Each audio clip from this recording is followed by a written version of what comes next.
Mimi, thank you so much for joining us on the Everygirl Podcast. We are so excited you're here. Josie, I am so pumped for this conversation. Thank you so much for having me, and I cannot wait to connect with you further. Yay. Okay, so let's dive into it. I am curious to hear your story. I know you've shared your story a lot, but for people who are new to Mimi, I would love for you to give our audience some context, because I find that people who are really into self-growth and wellness were not born wellness focused, not born happy, healthy. Like they kind of had to have a wake-up call. So again, I know you shared a lot about your story, but to give our audience some context, I would love for you to share your story, starting with what can you pinpoint from your childhood and young adulthood that shaped your life? That's an incredible question. And to be honest with you, there are so many elements that have brought me to where I am today. But just an overview of my story, I went through quite a dark time in my teenage years, and I did everything very young, and I went through everything quite quickly. So by the time I was 17, 18 years old, I was feeling like absolute crap. I hated myself. I had terrible self-image. I was going out and doing drugs every night. I was just a really lost, teenager, and I didn't feel connected to my true self, the self that I had been connected with when I was a young child, that true essence of Mimi. I really had disconnected with her for most of my teenage years. And there are many reasons for that, social pressure, trying to be one of the cool kids, wanting to feel important or loved, and going at it in all the wrong ways.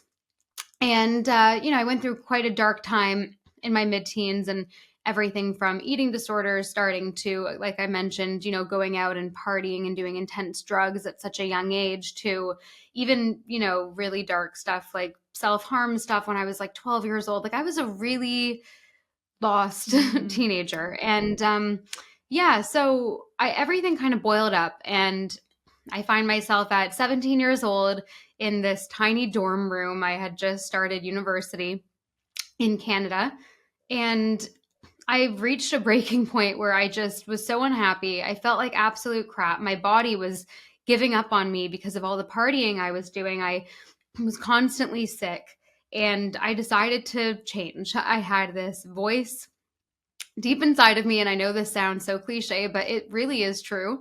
I had a voice that I started to kind of listen to. It was a version of me. It was a voice of mine that just kept creeping in, saying, hey, what if?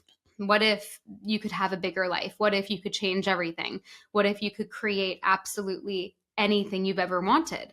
You're still so young, and there's still so much potential out there, even though you didn't come from, a multimillionaire family that could give you anything, even though you might not like how you look, not like your body. What if? It was that question, what if, that truly kept me up at night. And around that same time, I had stopped drinking and going out as much as I was, and partying and doing the drugs, because I just felt like crap. And I was taking a bit of time off of that. And around that time, my mom gave me my first personal development book, and she was getting into personal growth at that time. And she sent me, this book called The Success Principles by Jack Canfield. It's kind of like the Bible for young people getting into self-development. And I read that book, and I made notes on it, and then I read it again, and then I just consumed it in every way, shape, or form. I would listen to the audiobook version. I would reread the highlighted notes that I had made. It became like a Bible to me. And I really think it was the right place, right time with this book. And it's really just the fundamentals of personal development. So, this book had so many incredible principles in it that I needed to hear. So the first chapter is take 100% responsibility for your life. And at first I was really hesitant to believe this, to have this as a belief, because it's so easy to be a victim in your life. It's so easy to not take responsibility, to allow circumstances to really shape you instead of you shaping your circumstance. So, that was one of the biggest principles that I'd really just taken on. Other ones were, you're an average of the 5 people you surround yourself with most. No means next. If you want to get what you want, just keep trying, keep persisting. A no is not, a failure. Rejection is redirection. All of these personal development principles and ideas written in depth. in this book. And this, long story short, resulted in me actually leaving university, dropping out, starting my own business. I had an online magazine at the time, and then I moved to London, England from Canada. So it really just sparked all these things that I needed to change in my life, all these things I wanted to try. And then, long story short, now I'm 27 years old, living in between London and the Bahamas with my fiance and my puppy. And between then and now, in the past 10 years of my life, I have tried many different entrepreneurial ventures. I have, completely reinvented myself. I went from dead broke to making millions every year with a business that helps hundreds of thousands of people. I have truly transformed my relationship with myself. I love myself deeply, and I had incredible self-image issues back then. I completely healed my eating disorder, any mental health issues that I was dealing with. I found the love of my life, and I'm now building a life with him. And I've never been happier, and I've never been more fulfilled. And I can truly say that it's due to this work and this relentless pursuit of personal development that I've dedicated my life to. Which, congratulations, by the way, for your engagement and for the new puppy, who is so freaking cute. It's been so fun to see. But you really are the perfect example of how anybody can transform their life. And I think that's such a powerful thing to share with people. I'm curious, before we get into how you changed your life, what were those limiting beliefs or insecurities that got you to the point of struggle that you experienced as a teenager? Like, what do you think caused that? Whether it was, deeply rooted insecurities, what were those mindsets? Like, what drove you down that path to begin with? I think really, the world and society around me telling me that I needed to look skinny, telling me that I needed to be a certain way and be that girl people desired. And my parents growing up, my family has never been anything but loving. I'm incredibly blessed to have been brought up by a family by the family I have. And I have a great older sister, and I can't complain about that. It was really more environmental. And I think growing up in Toronto, Canada, was also something that I actually would never raise kids there because of my experience growing up there. It's a big city.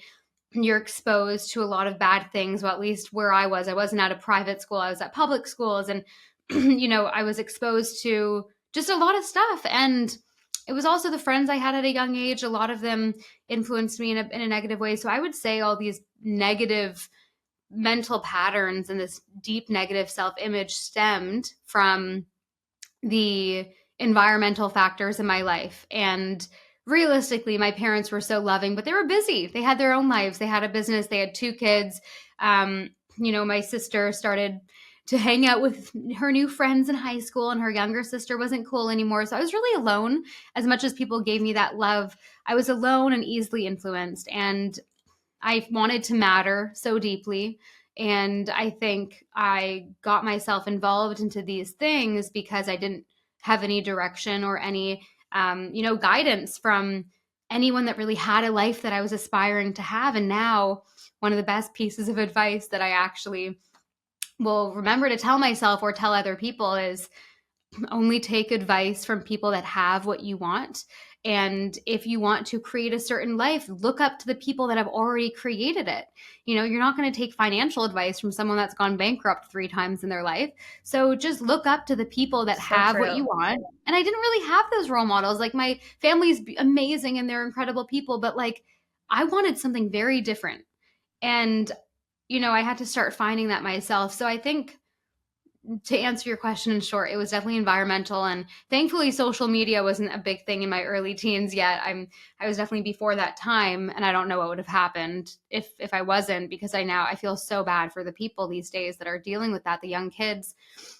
But I was easily influenced. I think a lot of people are at that age. Yes, I think a lot of people can identify themselves in your story because of how drastic and high pressure environment can be, and your peers can be, and society can be. And like, that's why I think it's so interesting. I actually identify so much with, I feel like I had a very supportive, loving family. And you hear a lot of people with stories where they struggle with insecurities. A lot of it stems from families. You don't hear a lot about people saying it had nothing to do with my family. It was purely, that's how intense pressure was from our culture. Like, that's how crazy it is that an outside source can be beating you down until these damaging behaviors show up in your life and until you feel like nothing. It's crazy how much the outside world has such an influence on us. So I know so many people see their story in yours. And I'm so fascinated by the moment when you snapped out of it. Like, I know that you said a lot of that came from having that self-help book and reading through it for the first time and being like, wow, like it's clicking, I get it. But I also think there's a lot of people that feel like they're stuck in this dark, deep hole of self-destruction. They have all these limiting beliefs that they can't get out of, that a self-help book wouldn't inspire them to move to the next level, to stop what they're doing. They would have so many limiting beliefs that would even prevent them from that. What do you think it was about you or about, your mindset shift that allowed you to realize, I need to change my life and I deserve to change my life? Josie, this is such an important question. And I'm so happy you asked this because the book didn't change my life. It was this perfect storm of me having not been drinking for the past few months, having a mental clarity for the first time in my life. I was not drinking because I was feeling like crap. I gained weight and it was a little bit more aesthetic. It wasn't because I want to get healthy. It was like, I don't like how I'm looking. And when I party, I gain weight. So I'm going to stop for a bit. I was working at this juice bar on campus or near campus. And I started realizing that I wanted to make my own money. So I was actually skipping classes to go work. And I always used to do that, which is funny. But I was in a clean mindset because I was eating well at that time. I was feeling very clear. I stopped drinking and going out, and I started getting into hermit mode because in university at that time, you didn't really do anything with friends unless you were partying with them. So I was alone a lot. So it was this perfect storm of me being isolated, me being healthy, and me not drinking and partying and having that clarity of mind. And then additionally, me feeling this voice inside of my soul essentially saying, and I had it my entire life and I knew this voice, but it started getting stronger and stronger the more clear-minded I became, the more that I stepped away from those numbing things that I was doing, drugs, alcohol, any sort of overeating, over drinking, all that kind of numbing stuff.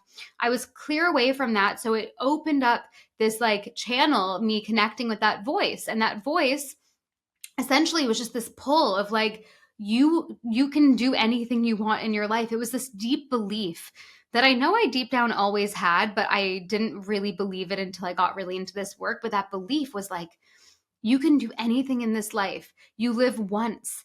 You know that you're meant for big things. And I think we all are, by the way. You know that you're meant for big things. Now is the time. Make it happen. You're tired of this bullshit that you've been doing. You're tired of doing cocaine every night and feeling like crap and then binging the next day because you hate yourself. You're so like, stop doing this. What are you doing? And it was this potential. Like I started getting glimpses of my potential in my life. And I also started looking around. I'm like, I don't want to end up like most of these people, most of them, would just live lives that I don't really resonate with. And I started getting really scared of being average.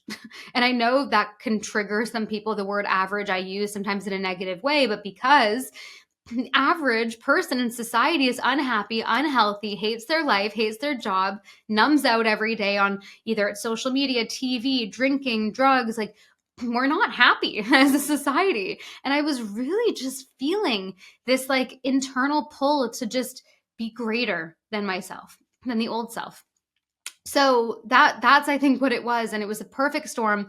And people transform their lives every day without personal growth books. For me, I just happened to have done it the more cheesy way. I read a book with an old white guy on the cover with his thumbs up saying, these are the success principles. And it did change my life. But there are so many other ways to transform your life. And especially in today's day and age, come on, we have podcasts we have so much free information out there that can literally just trigger something inside of you. But the truth is that you need to want it.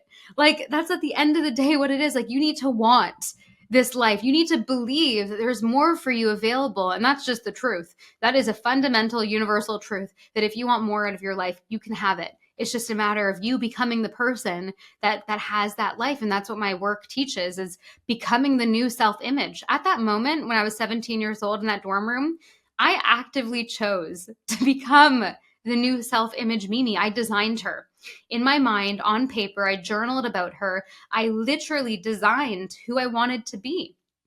I took all the qualities that I liked about my current self, and then I added the qualities that I wanted to and I aspired to be and to embody. And over time, this like relentless journaling, self-discovery, doing what I know makes me feel connected to her, my future self, my higher self, my best self. What you were saying about being average, I think that Yeah. resonates so strongly with so many people. I'm taking that to mean you don't have to want to be famous or super No. wealthy, or it's like you don't want to have an unhappy life. That to me is like average is exactly, you explained it so well. Of like you're sitting there, you're on your phone all the time, you're scrolling, you're unhappy, you don't like things about yourself, you don't like things about your life, you don't change it. Whereas abundant and happy, I think, is the goal. And like I think that that is such a powerful draw, is like, do you want to live your life in this average way where you are unhappy? And I think a lot of times that inner knowing, like I think that's a perfect word for it, that inner knowing of this is as far as we know, we get one life. I want to spend this one life being as happy and fulfilled as I possibly can. That belief can override a lot of the limiting beliefs. Absolutely. You've just hit the nail on the head. It's not about being famous and beautiful and this and that. It's about living your truth and living your potential. For me, my biggest goal in life is to grow old on a farm with like chickens and horses, and I don't care for fame. Right now, it is part of my current I guess purpose is to help people, and with that sometimes that comes with a following online or doing retreats or doing talks and having an audience. But for me, it's not about anything that is ego based. It is all about Mm, things that genuinely feel so soulful. Like, I love that word soulful. It's like romanticizing yes. those little moments in your life, having this soulful experience of life. That is truly it. It's all about having these just romantic experiences with yourself, and life happens in those tiny moments. Life happens when you're having your morning cup of coffee and the world is quiet and you're having that little moment with yourself. Life happens when you are holding hands with your love and you're, stroking his thumb with your finger, and you're just like, you get this warm fuzzy feeling. It happens in those tiny moments that we don't even register, but that's what life's all about. So back in the day, I was so consumed with getting to the next level. I was so consumed with I'll be happy when, and that mentality of like, once I'm all skinny and fit and once I'm a millionaire, then I'll allow myself to be happy. But the reality is, through this work, I've realized that it's not about that. It's about truly living as your ultimate self in this exact moment and being who you want to be now, and appreciating what you have, and that allows more of that to come to you. Like, the more grateful you are, the more thankful you are, the more happy you are with your current life, the more abundance will come your way. And that is what I've seen time and time again. I know it sounds hocus pocus, but energy is real, and you attract what you are. You attract the self image that you are. And I couldn't tell you how much this work has transformed my life. It's made my life worth truly living, and I wish everybody could experience this type of feeling. And I know a lot of people do, but Mm. I think I had to go through heavy lows at a young age to realize this was my destiny to be this way for the rest of my life. Yes. Oh my God. There's so much there that I want to dive into. I that idea of so many people thinking, well, I'll be happy when, or in order to be Yeah. confident, I have to lose weight. I have to look a certain way.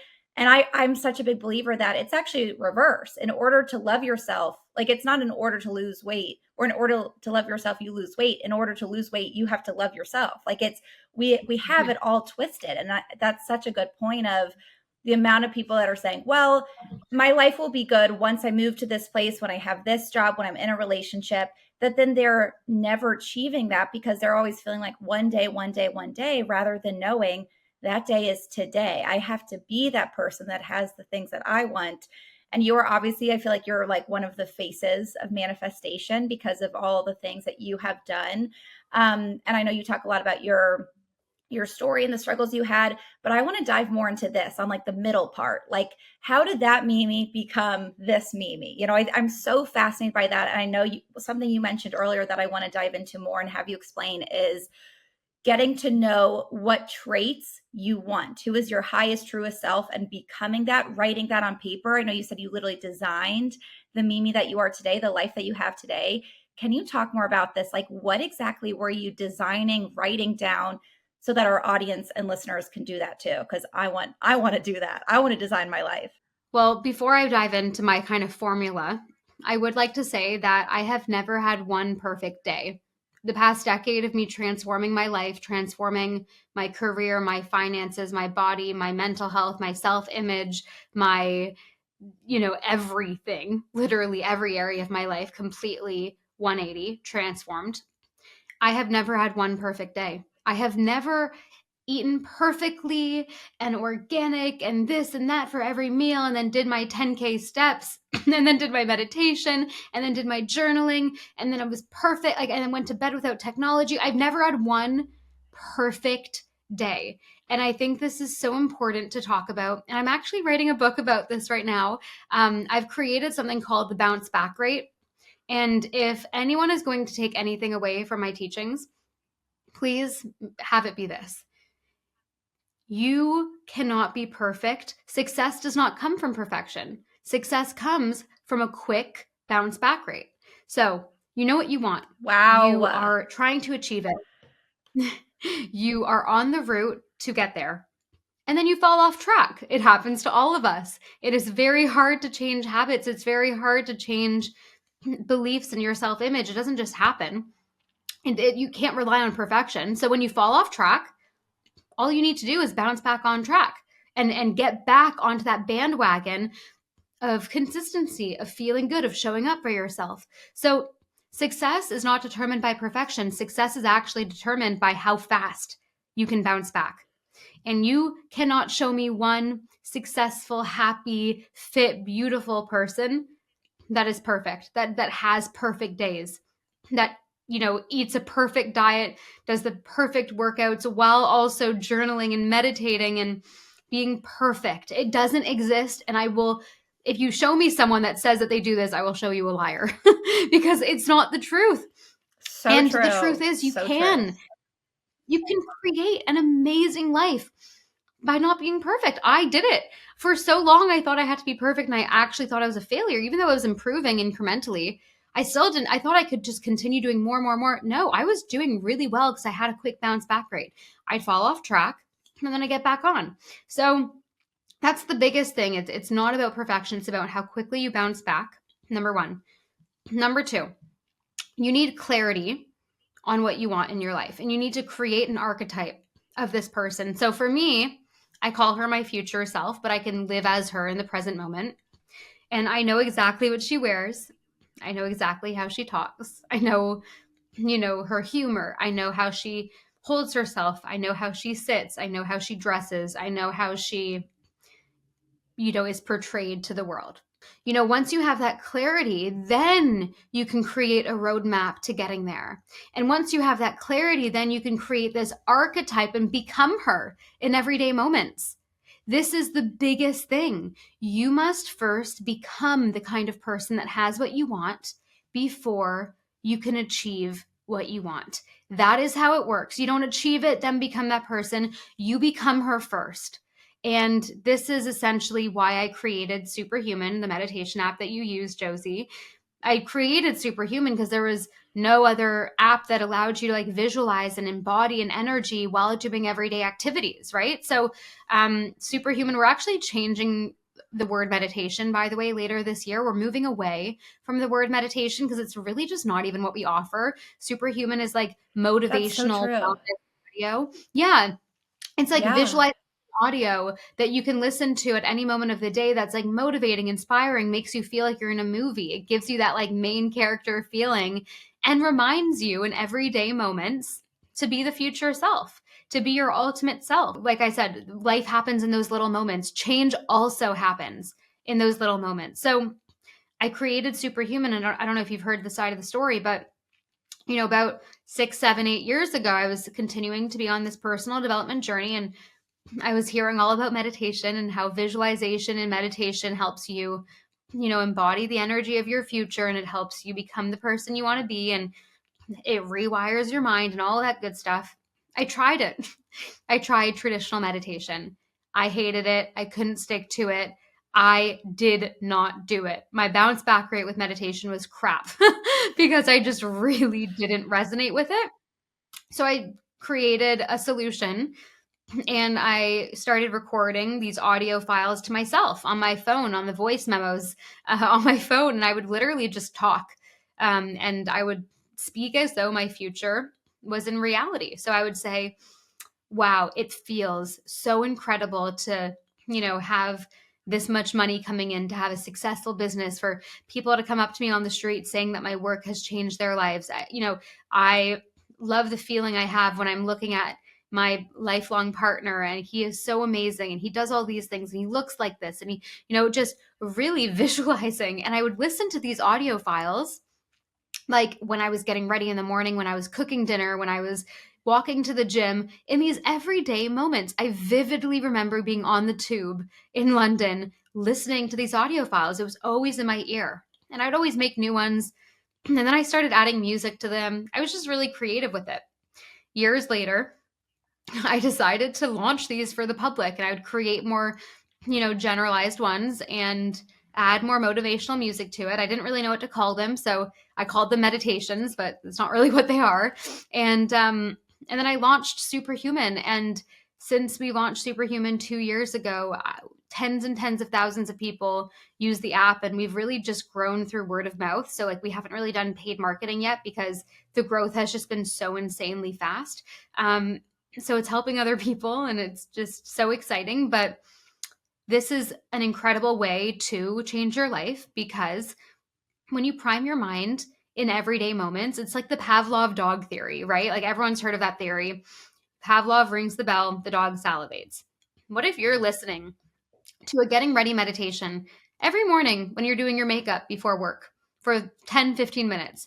Or if you're, walking the dog for 5, 10 minutes every morning, and you listen to a walking meditation. It sets you up for the day. You're feeling inspired, motivated, confident. You're tuning into abundant, wealthy energy. You're really feeling like your best self. You're physically different. Your energetic like signature has completely changed in the field around you. If you do this every day, it is simply a matter of time until you don't even need the walking meditation, the getting ready meditation to immediately feel like this future self version of you. And it makes it so easy because when you want to sit down and meditate and change a behavior, it takes so much out of you. Everyone knows what meditation is. Only like 1% of people do it because it's hard to change a behavior. It's hard to carve out 20 minutes in your morning to meditate. So why don't you work with your natural system and with your natural ability to just live your life and habit stack and simply just change what you're listening to in these everyday moments that you're already doing. You don't have to carve out time for it. So, this is what Superhuman is, and this is why I created it. It's kind of like a new category of sound in a way. It's not a podcast, it's not just music, it's not meditation really. It's like this motivational, invigorating audio with epic music. We have our sound engineers and audio team create the most epic like soundtracks to your life essentially. And then the guidance is all, visualization, self-image transformation based. And if you're just listening to it in the background of your life, you don't even need to be focusing on it to feel a difference. You literally can just listen to it in the background and see an insane shift in your life in like a week of using it. So that's like my life purpose. And I am so passionate about this work and about the science behind all of this. It's not a very spiritual app. It's not too woo woo. It's very much so grounded in science, and we release like 5 new meditations a week. It's very life changing if anyone wants to try it. And I know, Josie, you use it. So that's like my main passion. And this is what I believe my life's work is, because it helped me transform so effectively, so quickly. And we have so many people doing the same with it. And I wasn't even expecting to say this on the podcast, but I really don't think I would have this podcast without Superhuman. And I'm not just saying that. Like I really have done so much work, and doing one of the journal meditations last year, I was really like, it was a journal meditation, or not meditation, a journal visualization about like visualizing, who your highest self is, what do you want out of life. And I was like, I want to do this. I want to have a podcast. I saw my face on the cover art because I am self-centered and love to be center of attention. And I saw it all, and it's like coming true. And I really would not have gone there without Superhuman. And I truly am not just like blowing smoke up your ass. Like I really, really, really wouldn't. Like it brought so much to me. So it makes sense to me, like how important it is. I think it's the best thing people can do is to become obsessed with being their truest selves, to getting to where they're meant to be in life. And by obsessed, I mean, when you're brushing your teeth, are you thinking about how you brush your teeth? If you were your highest self, if you had your dream job, your dream life, your dream home, like those little things. When you go grocery shopping, are you grocery shopping from the way of, this is my dream self, this is how my highest, truest self would be grocery shopping? Like even the small, little mundane things. You're right. It's not about, I'm going to set aside 20 minutes for meditation. It's like, how do I live my life so enthralled, so in the visualization of who my highest self is, that I absolutely become it. And I want you to talk a little bit about the science, because I know that there is a lot of science behind manifestation, behind visualization.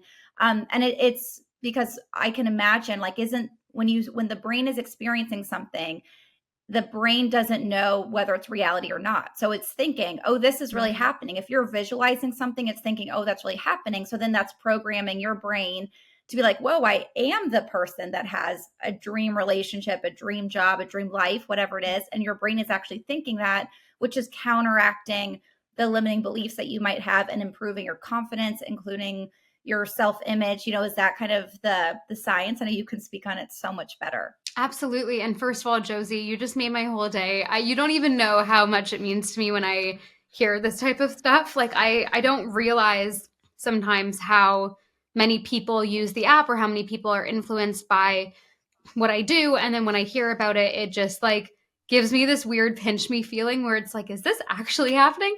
So I just wanted to say thank you. I really appreciate that. The science part is so important. And we actually have a few neuroscientists that we've spoken to about this work, and we're actually diving in to more of a larger project with some people in the neuroscience space. So it's very exciting. But one of my favorite principles when it comes to this work, or not principles, but I guess like facts when it comes to your brain and your beliefs and how what you think about creates your life. It's called the RAS, your reticular activating system in your brain. And this is essentially a part of your brain that acts as a filtration system.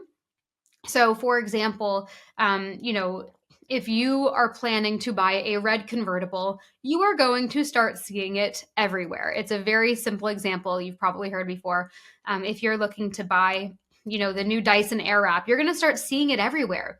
And it's not because it's popping up everywhere suddenly. It's because your RAS has been triggered to start noticing the things that you are thinking about, that you are actively putting at the forefront of your mind. So there's a way to hack, in quotation, your RAS. And this is what we do at Superhuman. This is a reason why it's so successful and why people feel such a difference immediately with this content, because your RAS is being triggered to start noticing new things.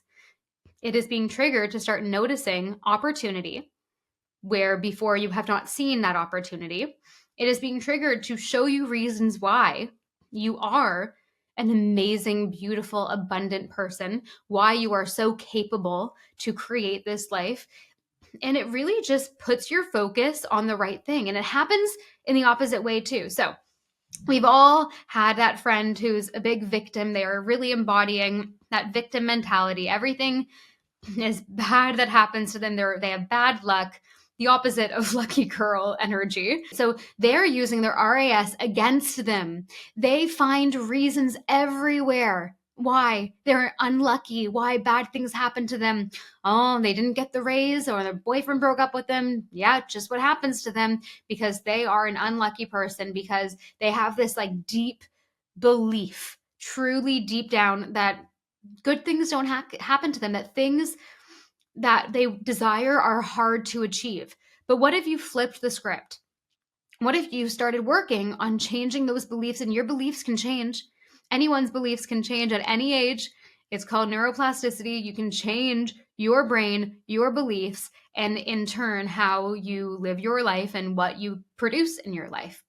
So flip the script. Imagine you're telling yourself every day, I am meant for big things in this world. Opportunity is everywhere. I'm meeting the right people at the right time, and I am an abundance magnet.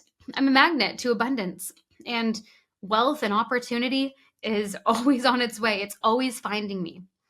If you literally lived through your day with this stream of thought, with this belief system, you will be more successful than if you didn't. And that is a complete fact, because guess what? You're going to start seeing opportunity where you hadn't. You're going to think to yourself randomly one day, oh, remember that person I went to university with? They just had a business, they just started a startup and they're looking for a co-founder. You know what? I have the perfect skill. I'm confident that I could be a successful partner in this. So I'm actually going to reach out to them and go for coffee with them. And then that one decision changes your entire life. What if that startup became a multi-billion-dollar company? You have no idea. So little things like that, and having that confidence, like you really have to teach yourself to be confident. I used to be the most unconfident person in the room. And this work, these affirmations, these visualizations molded me into who I am today. I visualized Mimi today 10 years ago, and I'm now her. And then I've up leveled, and now I have more goals. And I think as humans, we're goal seeking creatures. It's always good to have something that you want, but I'm also incredibly happy where I am, because I wanted this for so long. And my RAS was triggered. It was changed. It was molded over time. And this is one of my favorite pieces of science about this work, because when your beliefs change, your brain shows you different things. You are literally going to be shown new things in your life if you have certain beliefs. It is insane. And it is so true, and it is scientifically proven. And it's the coolest thing about this work, that anything is possible. So fascinating. So fascinating. It is crazy that there's like science to back this up. Like, this is how your brain responds when you treat it differently. So in terms of like, because I know so many people listening are probably like, preach, Mimi. Like, I feel you. I'm there. I'm ready to change my life. I want it. I want my dream life. What are those tangible steps? So I know that you wrote out everything, what dream Mimi, your highest self, who that person is, you put it all on paper. And then what do you do with that? Do you just start thinking, oh, because, highest self Mimi dresses this way, I'm going to start dressing this way, or this is highest self Mimi's morning routine, so I'm going to start having that morning routine too. And you just start implementing the things that you can implement, or what are the next steps for you? So to simplify it to everyone listening, I have a 2-step formula. Number 1 is clarity, and number 2 is becoming. So all you need to know is clarity on where you want to go. And then, in any moment that you remember, become the person who has that. Become that new self-image, the new self. That is how you speak, how you dress, how you move, with the opportunities you seek and apply for, the people you speak to, the people you surround yourself with. Okay, that's a huge one. Social influence, as we were talking about earlier in this episode. I can tell you firsthand that it literally is one of the most impactful ways to either be a success or be a failure is the people you hang out with, because standards are everything. Let's talk about wealth for a minute, because that's very tangible and quantifiable. If you have a group of friends and everyone's making, over six figures a year, you would feel like there's like this weird discomfort with you making less than that. And it's very motivating when you're around people that earn more than you. And if that same group of friends also ran, 10K, races every weekend, or if they went to the gym every morning, you would naturally be influenced to start working out more because everyone around you is making money, they're fit, they're healthy, and they eat well. Maybe this group of friends that are very ambitious and, like top performing humans. But then on the other side of the spectrum, to another extreme, if you're hanging out with people that are victims in their life and they're continuously blaming their outside circumstances as to why they're not where they want to be, if you're hanging out with people that are not passionate about anything, that potentially party a bit too much on the weekends, drugs, alcohol, that gossip a lot, that don't really talk about deep life, topics, and they aren't as soulful, let's say, and they just, again, more in the quote average category, you're naturally going to feel like that is the standard. And even if you're doing a little bit better, it's still never going to be enough. The people from group A do not really hang out with the people from group B. And if you want to become the next level version of you, look at who you're surrounded by. The 5 people you're surrounded by with most, it really becomes an average of you. So that's what I would say is number 1, clarity, number 2, becoming. And it doesn't have to happen all at once. If you are radically wanting to change your life, just know that a lot can happen in a year. You don't need to do anything dramatic. You could really just start committing to yourself and doing like some journaling every day, getting really clear. Journaling has been such an impactful part of my transformation, and we have writing meditations on Superhuman that are guided journaling sessions with like the questions preempted for you. And it's an amazing way to get to know yourself. You need to continue to remind yourself of who you want to be. Because after this podcast, you could get all excited, you could go journal, you could go, download Superhuman, whatever it is. But if you don't stay consistent reminding yourself of who you want to be, you're not going to get there. So try taking these small steps every day, make it realistic, and stick to it. And just start changing what you're doing. It doesn't have to be dramatic, just one step at a time. And then over the next 8 months, if you do this, you could be unrecognizable.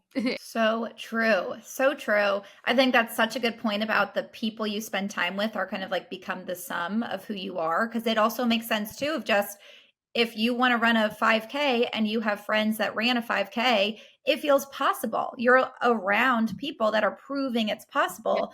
Yeah. I've heard the same thing done with, if there's like a dream job you want, become friends with people in the industry or have done, doesn't even have to be the industry you want. It's like who have become entrepreneurs. If you want to start your own business, because then you're actively looking for proof that it is possible to get what you want out of life. So I think that that's such an amazing tip and so empowering to like just start designing your own life. Like we have control over the life that we get to live in this one very short life. We get control over how it looks, how we live it, how we show up in it. And that is the most empowering thing of all. One other little like segue that I'm just so curious to hear you explain a little bit, because I've heard you mention manifesting when it comes to your physical appearance too, from manifesting clearer skin to shape shifting your face. Yeah. I'm fascinated by this because this is a newer concept for me. Can you discuss more of this? Is it possible to manifest changes in your physical appearance too? Okay, so a few things on this. Yes. And it sounds crazy. The whole shape shifting thing, I'm not really that familiar with. I did a podcast with the balanced blonde Jordan Younger, and she was telling me that, and it was in person. She was telling me my face was shifting the entire time, and I became like a samurai warrior or something crazy. Whoa. But I don't really know about that kind of stuff, so I can't touch on that. Yeah, it was crazy. What I will tell you about how your thoughts create your reality physically I can tell you right now that when I was meditating on it intensely, my keratosis pilaris, like the bumps on my arms, completely went away. When I'm not meditating enough, or I'm not like in that energy of my future self, because no one's perfect, as I mentioned, I'm not always in that energy, my KP comes back. So physical symptoms come out of your energetic state. And my body, I used to be, a little bit, I was 20 pounds heavier. I wasn't happy with my physical body. I was feeling dragged down. I was not content with my physical body, and I wanted to feel and look different. And I'm all for, if you want that, it's not a bad thing to want if you would like to lose weight in a healthy way. And through this work, I used to be obsessed with food. This is most of my life that I can remember. I would think about food all day long. I was obsessing over, okay, what am I going to cook next? What am I going to eat next? I just thought about food way too much. It was like taking over a lot of my life. And over the years, as I was designing my future self, she doesn't care. Like she really is a bit more indifferent with food. She intuitively eats. She doesn't block any food groups out. She eats gluten, she eats dairy, she eats kind of whatever she wants. She doesn't follow rules. And then she also lives in a body that she loves effortlessly. And she moves because she loves her body, but she's not very intense. And she doesn't work out every day and burn off the calories and da, da, da. No, she eats whatever she wants and she moves whenever she wants. And the interesting thing is that I am living in my ultimate body by doing that. This morning I had a croissant and like a bagel with smoked salmon and cream cheese, essentially, in a latte for breakfast. I don't even care anymore about, like, I love healthy food, and I naturally veer towards healthy food and vegetables and stuff because I just feel like that's something I enjoy eating. But I have never been in a better body. I have never felt happier in my body. I've never loved myself more. And I have never eaten so much gluten and dairy in my life. So, that's another way that I've manifested my dream body. Like, I'm really happy with where I am, and I like treat my body with love. And I like, when I'm moisturizing myself, I just like touch myself with love. Like, I just love this body that allows me to run and walk and hug and dance, and just like, I just love living and being alive and having this beautiful body to call mine. And it makes me emotional to think about how much I used to hate this body and how much I wanted to change every single little thing. And it was this deep negative emotion, really. And now I'm so freaking blessed to have this new mentality. And I'm so grateful that I worked so hard to get to this new belief system, because it's changed everything. And I really do believe, of course, being healthy is important, but I believe that your mind and your self-image is even more important than that. I am living in the body that I love, eating what I love, and I don't have any other explanation other than it's a self-image thing of mine that I naturally maintain a body that I love while eating whatever I want. Like, it's so weird, but it's a mentality. And those people that are like, I can eat anything, I don't put on weight. Like, I now tell myself that, and I've become that person. I grew up with a mom who dieted, and my sister, like all the women in my family, dieted like crazy. It was always this like, okay, one more bite. Oh, I shouldn't have that. I'm on this new diet. Da, da, da, da. I was doing like the cabbage soup diet when I was like 13 years old. Like, I was obsessed with diet culture. And thank God I got out of that, because there's a way to do it and to live a life that you love while having a body you love without this intense obsession or restriction. So this is another benefit of the work. I physically look better than I ever have. Like, my face is just like and I still do like facials, and I get a bit of Botox here and there. Like, of course I do some of that. And I'm not going to say I don't, but genuinely, like, things beyond that have changed. And I'm just like very confident and happy. And I see this body of mine and I'm like, you know what? I'm very content, and I don't feel the need to change anything dramatically. I'm very happy where I am. Sorry for the rant, but I have so much to say about that topic. I'm obsessed with what you just said. I think that's so powerful for so many reasons.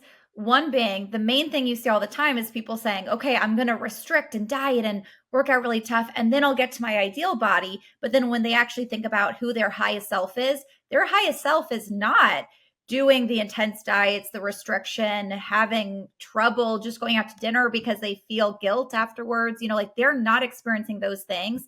But people are thinking, well, I'm going to experience these things and put myself through this shit because I'm going to achieve my dream body and then it'll be fine. That's not how it goes. Like you already know the way to be in your dream body is to visualize what is your dream body doing? How is your dream body living? And then to live that way, like not restrict, not go through all these intense workouts.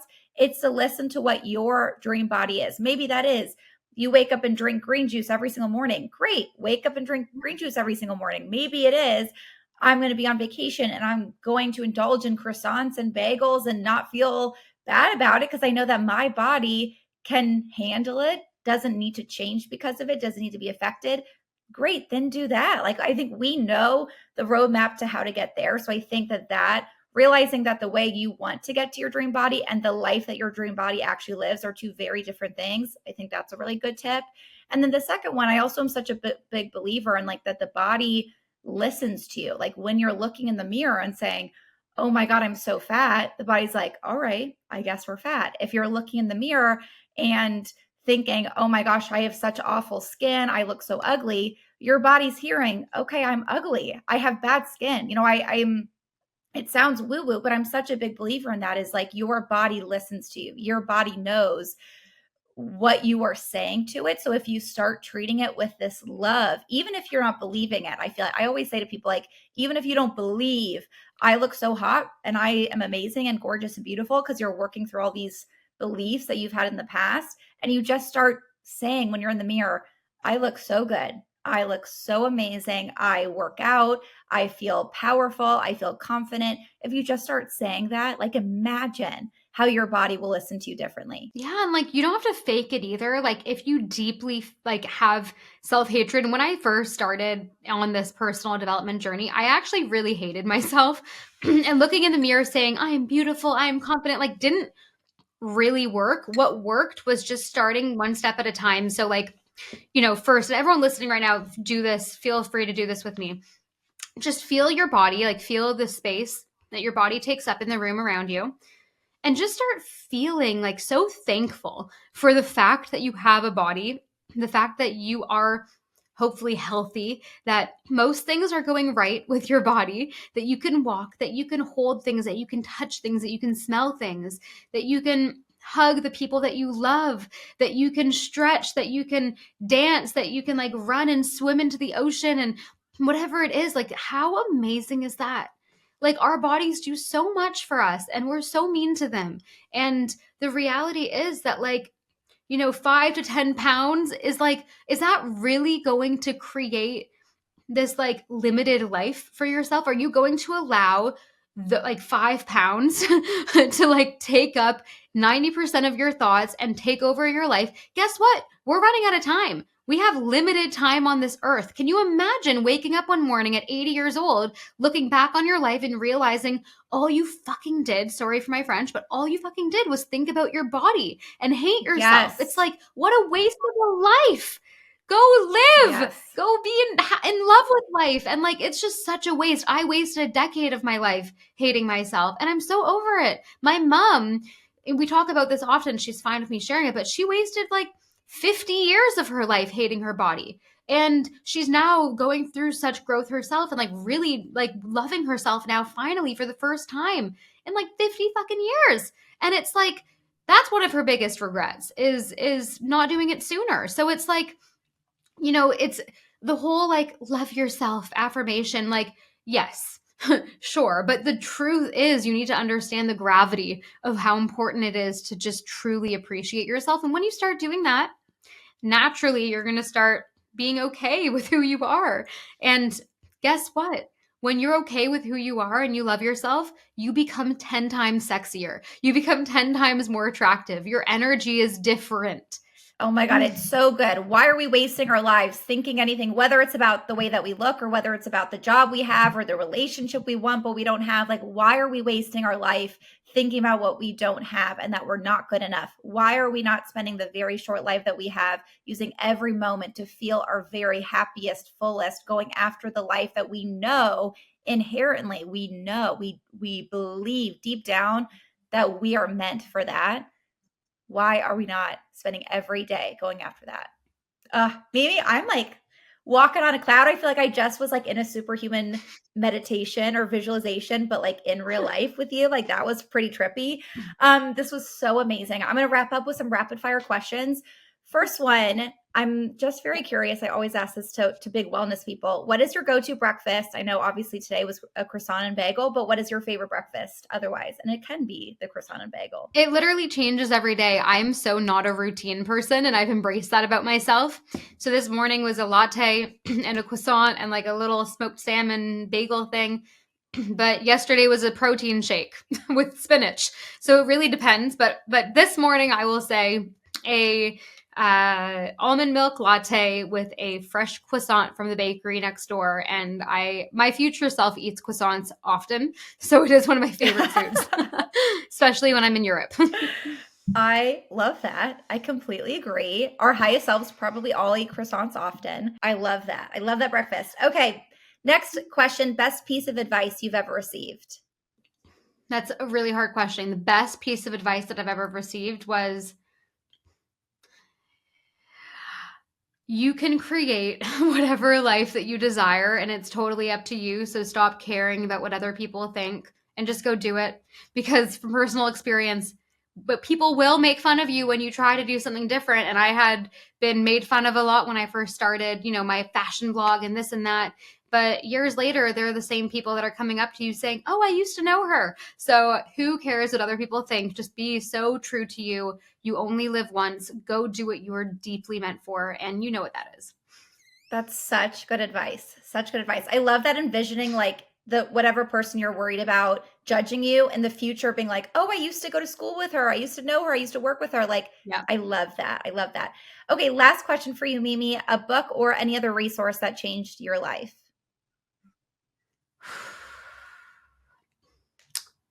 I would say like the success. I know I always talk about the success principles, and now it doesn't have a big hold on me because it's like all these things that I know so well. And it's such a basic book now for when you're a little bit more experienced in this space. But if you're a beginner, read The Success Principles by Jack Canfield, some other great books, The Compound Effect by Darren Hardy, Becoming Supernatural by Dr. Joe Dispenza. There's so many good ones. The Surrender Experiment by Michael Singer.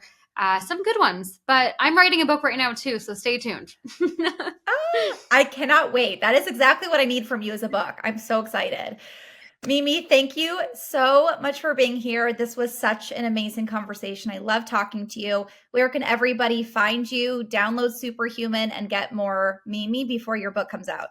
Yes, thank you so much for having me, Josie. This was such a fun episode. I can't wait to share it with my audience. So you guys can find me on Instagram at Mimi Bouchard, but you can also try 14 days completely free of Superhuman if you go to www.superhuman.app. So instead of .com, it's .app. So superhuman.app.